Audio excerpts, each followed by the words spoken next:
29ാമത് രാജ്യാന്തര ചലച്ചിത്രമേളയുടെ ഭാഗമായി നമ്മൾ ഇന്നിവിടെ നിൽക്കുമ്പോൾ നമ്മുടെ കൂടെ ഉള്ളത് ഷഹദ് നിലമ്പൂർ സാറാണ്. Sir welcome. പ്രകാശം പരക്കട്ടെ, അനുരാഗം എന്നീ 2 സിനിമകളിലൂടെ പ്രേക്ഷക ശ്രദ്ധ ഏറ്റുവാങ്ങിയ സംവിധായകൻ കൂടിയാണ് ഷഹദ് നിലമ്പൂർ.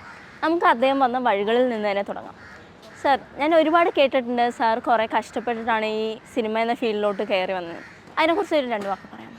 അല്ല, സിനിമയിൽ കയറി വന്ന ഏതൊരാളും, ഇപ്പോൾ ഞാനല്ല, ഏതൊരാളും കഷ്ടപ്പാടുകളോട് തന്നെയായിരിക്കും കടന്നു വന്നിട്ടുണ്ടാവുക.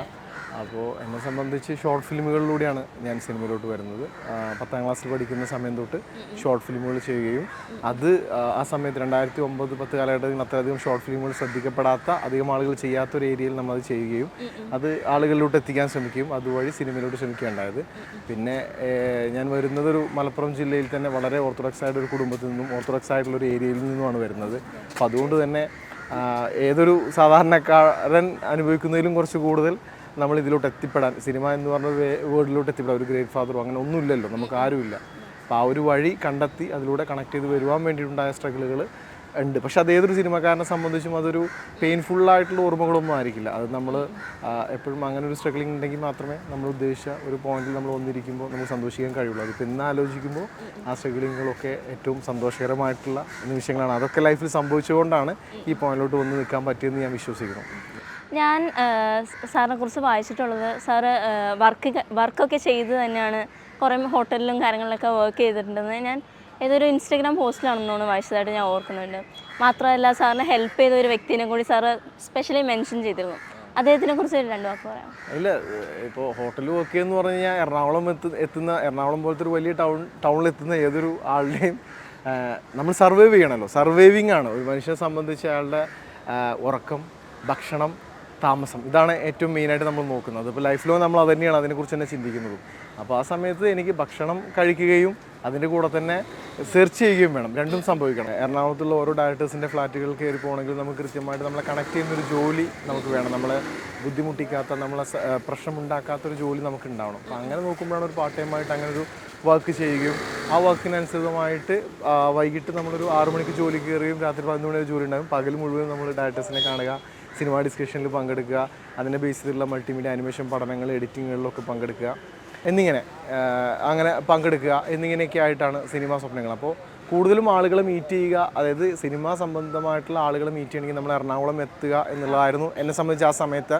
കാരണം നിലമ്പൂർ പോലത്തെ ഒരു ഗ്രാമത്തിൽ നിന്ന് എനിക്ക് അവിടെ സിനിമാക്കാരായിട്ടൊന്നും അങ്ങനെ അധികം ആളുകളൊന്നുമില്ല. അപ്പോൾ നമ്മളിവിടെ എത്തിയാൽ മാത്രമേ നമ്മൾ ചെയ്തു വെച്ച വർക്കുകൾ കാണിക്കാൻ വേണ്ടി നമുക്ക് പറ്റുള്ളൂ. അതുവഴി നമുക്ക് ചാൻസുകൾ ചോദിക്കാൻ വേണ്ടി പറ്റുള്ളൂ.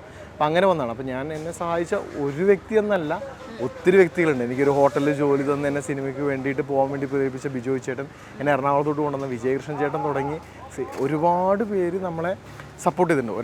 ഒരാളുടെ മാത്രം സർവൈവിങ്ങിലല്ല സിനിമയിലോട്ട് വരുന്നത്. അപ്പോൾ ആദ്യമായിട്ട് സിനിമയിലോട്ട് ചാൻസ് ചെയ്യുന്ന ശ്രീറാം സാർ തൊട്ട് എല്ലാം ഇപ്പോൾ ഒരു സിനിമ പ്രൊഡ്യൂസ് ചെയ്ത ധ്യാനും, അച്ചു, വിശാൽ സുബ്രഹ്മണ്യം, അങ്ങനെ ഓരോ ഘട്ടങ്ങളിലും ഇതിപ്പോൾ ഹാർഡ് വർക്ക് പേ ബാക്ക് ചെയ്യാമെന്നല്ലേ പറയാം. നമ്മൾ ഹാർഡ് വർക്ക് ചെയ്തുകൊണ്ടേയിരിക്കുക.